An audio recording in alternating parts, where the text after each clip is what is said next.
প্রিয় শিক্ষার্থীরা, আজকে আমি তোমাদের সাথে আলোচনা করব কিভাবে ঘন্টা, মিনিট ও সেকেন্ডের বিয়োগ করতে হয়। দেখো, আমি লিখেছি 7 ঘন্টা 15 মিনিট 30 সেকেন্ড থেকে 1 ঘন্টা 20 মিনিট 40 সেকেন্ড বিয়োগ করা। এখন প্রথমে আমরা এই সেকেন্ডের এককের কাজটি আগে করব। আর 30 সেকেন্ড থেকে 40 সেকেন্ড বিয়োগ দিব। কিন্তু 30 সেকেন্ড থেকে 40 সেকেন্ড কিন্তু আমরা বিয়োগ দিতে পারবো না। কেন? কারণ এই 30-40 অপেক্ষা ছোট। এই জন্য আমরা এই পাশে যে মিনিট রয়েছে সেখান থেকে 1 মিনিট আমরা এই সেকেন্ডের মধ্যে নিয়ে নেব, অর্থাৎ 30 সেকেন্ডের সাথে যোগ করে দিব। তাহলে 15 মিনিট থেকে আমি 1 মিনিট নিয়ে নিলাম, এটাকে তুমি ধারও বলতে পারো। তাহলে এটা হচ্ছে মিনিট, এটা হচ্ছে সেকেন্ড, দুইটা কিন্তু 2 একক।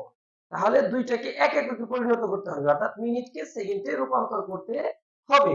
তাহলে 1 মিনিট সমান কত সেকেন্ড আমরা কিন্তু জানি, 1 মিনিট সমান 60 সেকেন্ড।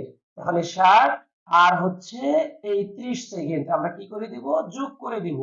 কত হয় মোট? 90 সেকেন্ড। এখন এই 90 সেকেন্ড থেকে এই 40 সেকেন্ড কিন্তু সহজেই আমরা বিয়োগ করতে পারি। তাহলে বিয়োগ করলে কত থাকে আমাদের? 50 সেকেন্ড। তাহলে আমরা সেকেন্ডের এককের কাজ কিন্তু শেষ দিলাম। এখন আমরা এই মিনিটের এককের কাজ করব। দেখো, এখানে কিন্তু 15 মিনিট নেই, এখানে আছে কিন্তু 14 মিনিট, কারণ 1 মিনিট আমরা এই পাশে দিয়ে দিয়েছি। তাহলে 14 মিনিট থেকে 20 মিনিটও কিন্তু বিয়োগ দেওয়া যায় না, কারণ 14 20 অপেক্ষা ছোট। এই জন্য এই পাশে যে ঘন্টা রয়েছে, এই 7 ঘন্টা থেকে 1 ঘন্টা আমরা আবার এই মিনিটকে দিয়ে দিব। তাহলে 1 ঘন্টা, এটা হচ্ছে ঘন্টা, এটা হচ্ছে মিনিট, তাহলে দুইটা 2 একক। এই জন্য 1 ঘন্টাকে আমাদের মিনিটে রূপান্তর করতে হবে। তাহলে 1 ঘন্টা সমান কত মিনিট? 1 ঘন্টা সমান 60 মিনিট। তাহলে 60 মিনিট, আর এখানে আমাদের 14 মিনিট ছিল, 1 মিনিট কিন্তু ওই পাশে দিয়ে দিয়েছি। তাহলে 60 মিনিট আর 14 মিনিট যদি আমরা যোগ করি, তাহলে আমাদের কত হয়? 74 মিনিট। এখন এই 74 মিনিট থেকে এই 20 মিনিট কিন্তু সহজেই আমরা বিয়োগ দিতে পারি। তাহলে বিয়োগ দিলে আমাদের কত থাকে? 54 মিনিট। তাহলে মিনিটের এককের কাজটিও আমরা শেষ দিলাম। এখন আমরা ঘন্টার এককের কাজ করব।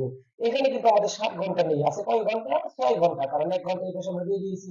তাহলে 6 ঘন্টা থেকে 1 ঘন্টা কিন্তু সহজেই বিয়োগ করা যায়। তাহলে 6 ঘন্টা থেকে 1 ঘন্টা চলে গেলে কত ঘন্টা থাকে? 5 ঘন্টা। তাহলে সর্বশেষ আমাদের বিয়োগফল কত আসলো? 5 ঘন্টা 54 মিনিট 50 সেকেন্ড। তো প্রিয় শিক্ষার্থীরা, কিভাবে ঘন্টা, মিনিট এবং সেকেন্ডের বিয়োগ করতে হয় আশা করি তোমরা সকলেই বুঝতে পেরেছো। তোমাদের সকলকে ধন্যবাদ।